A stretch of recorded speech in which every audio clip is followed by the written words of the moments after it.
What's going on, guys? Blake here with my first deck profile of the channel, and what better thing to do it on than the deck I'm maining currently, and that is Little Floowandereeze. I will be playing this deck pretty much all of the next format, and have been playing this deck in the previous format. With the new support from Battle of Chaos, I thought I would do an updated deck profile for you guys.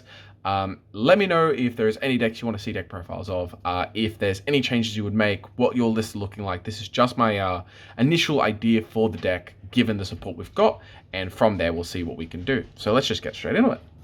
Starting with the monsters, we have 1, 2, and 3 Rabina. This is fairly straightforward. Main searcher of the deck starts the combo. You're just playing it at 3. That's not shocking. Same thing really with 3 Eglin. It's the main searcher for the big birds or the big winged beasts. So you're just playing this at 3. You want to open it. That's not shocking to anybody. Still 2 street. DP is still a card in the game. Banishing cards from your opponent's grave is never a bad thing. Yes, it's not particularly the optimal one you want to be opening, but at this point, there is stuff you want to get out of the grave, so just play 2. That is totally fine. Depending on what you open as well, it still can lead to a combo. 1 Took. Le Took will be sitting at 1 still. It is cool and does come up occasionally. Adding back the trap to your hand is a really good play. Adding back random bits and pieces that you can banish. If you've banished an M-Pan or something like this, getting that back to help your grind game is nice, but that's about it. So that does it for the small birds. We've got 1 barrier statue of the Stormwinds to accompany the small birds, and is the last thing you put down with M-Pan to make sure that your opponent has a really bad time. In terms of the big winged beast, we play 4 of them. We play 2 M-Pen. I like 2 M-Pen. It has come up many times where I've needed the second one, and after the initial board is broken or we go into a bit of a grind game, there is times where there is things on the board, especially with its second effect to hit over something. It does come up, and it's really, really nice. I know the 2 could be bricky in the past, but with the extra consistency this deck got, I think it's completely fine. 1 Avian, card's really good to snap if you kind of have to use a trap. If they go to pop the trap, we're going to see a lot of spell and trap removal in the next format. So if they go to target the trap straight away with the Twin Twister or something like this, popping, just activating the trap and then going into Avian is not a bad play at all.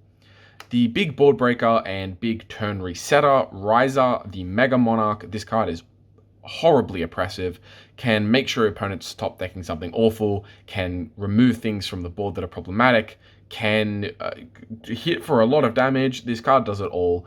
Is dead sometimes if your opponent hasn't played anything, but if they haven't really played anything, you've probably won the game. In terms of hand traps, we play a little bit more than just this, but there it's in the trap section for obvious reasons. But for now, we are playing Triple Ash. Even with the Desires hit, I'm still playing Triple Ash. Ash has just been the hand trap for me that has done the most. I have not liked Effect Veiler, really. I haven't liked Chalice. I haven't liked Droll. I have liked this, and then the trap, hand trap. That is honestly it. I will probably continue to play these for the next format. If that changes, of course, I will update it, but for now, that is just the hand traps I like. To accompany those, it is Dimensional Shifter, your turn passes, your absolutely oppressive, completely can play through. Menaces. Yes, this has kind of bad interaction with the trap, unfortunately. Banishing your trap before you get to banish it yourself is a bit rough, but honestly, Dimensional Shifter is doing so much against so many decks. It is an absolutely mandatory 3 of. That does it for the monsters. We're going to move straight onto the spells. There are a lot of spells. We're going to start with the most notable or previous Flunder spell, which is Map. Your Extender, your extra normal summon, your extra normal summon in your opponent's turn, gets you the piece you need. Of course, played at 3. We know this already. 1 Terraforming. Get more maps. Yeah. Now, the new card we got in Battle of Chaos. Advent Adventure. What a card. I love this card. It nets you advantage. It fixes hands. It dodges negates. What else do you want? Oh, it wins in time with the 500 life points. What else do you want a card to do?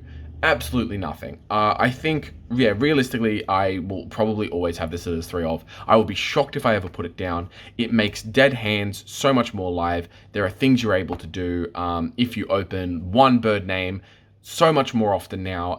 If you open a bird that isn't relevant or you can't get something, it helps you get it. For anybody who doesn't know what this does, I can read it to you now. Banish one winged beast monster from your hand or face up on the field.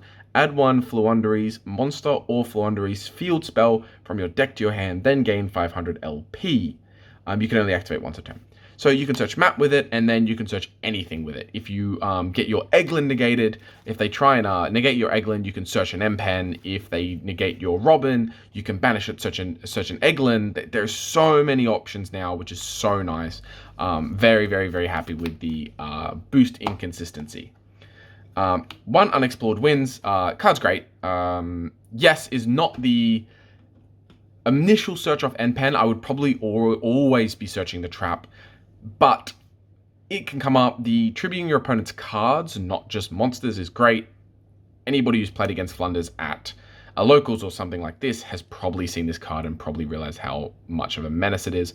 The draw 2 effect on it can come up, but has kind of clashed with a couple of things in the deck. So, but yeah, good card.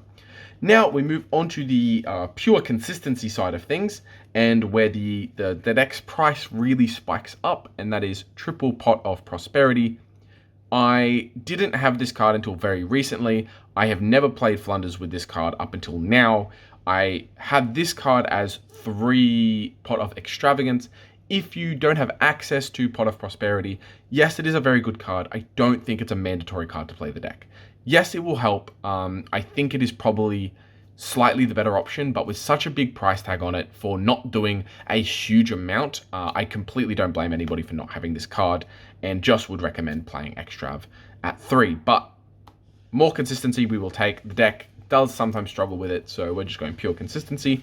And keeping in pure consistency, we have a completely and utterly gross rarity Pot of Duality. These were just the ones I had lying around. I'm getting new ones soon. Please don't roast me too hard.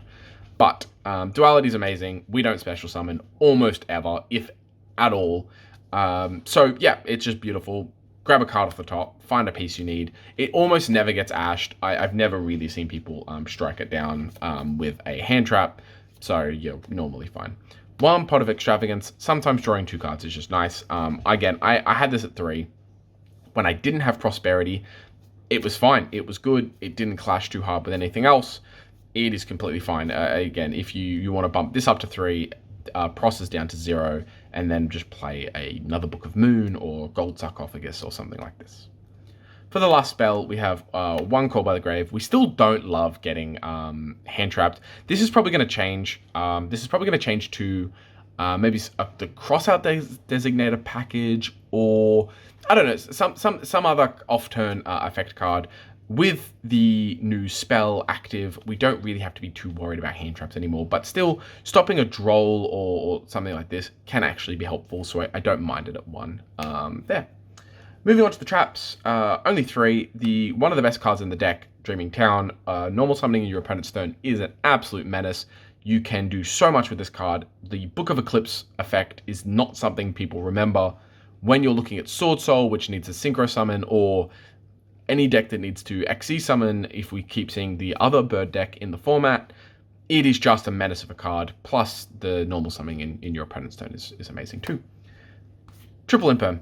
This should not be explained, need to be explained. It is one of the best hand traps in the game. You can set it when it's dead or you're going first. It is amazing. I love this card. It will probably not change. So anyway, that's the main deck. I think it's a flat 40, might be 41. I have no idea. But that's the main deck. It is obviously subject to change. It is my first list, but I can show you guys the extra deck and the side deck, even though both probably don't matter. In terms of the extra deck, I have a bunch to link climb. I have never gone into this, I'm going to be honest. Same thing with, I have a Zeus package in here that I never go into. Same thing with the Entus and the Omega in case I need to send things from my extra deck to the grave. I have never gone into any of this. None of this really matters. It's there because it's technically correct, but I would not be too concerned about it if I was you. In terms of a side deck, this is just kind of what I put together from last format plus a little bit of theory. Getting rid of IO, for example. One Dark Smorg. I love this. This deck loses very, very hard to set 5. It's really, really difficult for you to play through multiple strikes, judgments, even warning, even any amount of issues that we're going to face. Even now, triple skill drain.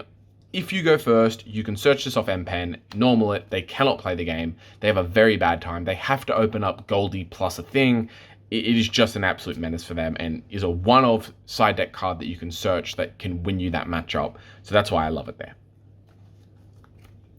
Triple Dark Ruler, we still need to break boards, we still need to, going second, we still need to deal with Sword Soul, we still need to deal with big setup decks like this. It's just a way to break the board, negate everything, go into your riser, get the issues off the field, and move on with your life. In keeping with our theory of breaking the board, Triple Lightning Storm, we are about to see a meta that involves a lot of trap cards, a lot of skill drain, a lot of setup, a lot of combo.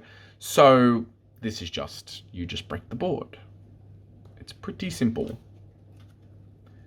One Harpy's Feather Duster. Again, we're going to need to break this board. We're going to need to break that back row, especially if we're getting a lot of skill drain.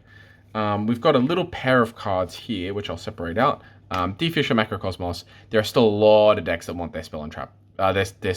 Their graveyard. There are a lot of decks that want their graveyard. We don't have to use ours. Let's not give it to them. Pretty good. Triple Dimensional Barrier. I love this card. You go first. You make sure that they don't get to play the game. You make sure Sword Soul don't get to play the game. You make sure that XC decks don't get to play the game. In the mirror, obviously, this is completely dead, but that's why I just love this card in so many matchups. It has only worked an absolute dream for me.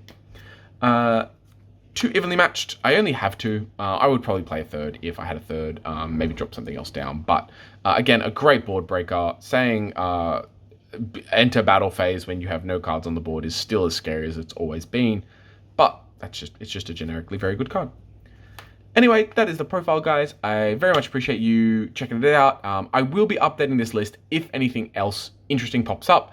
We see any interesting list top, we see any interesting theories pop up, with the new Smorg card, seeing if that list has any kind of gas to it at all.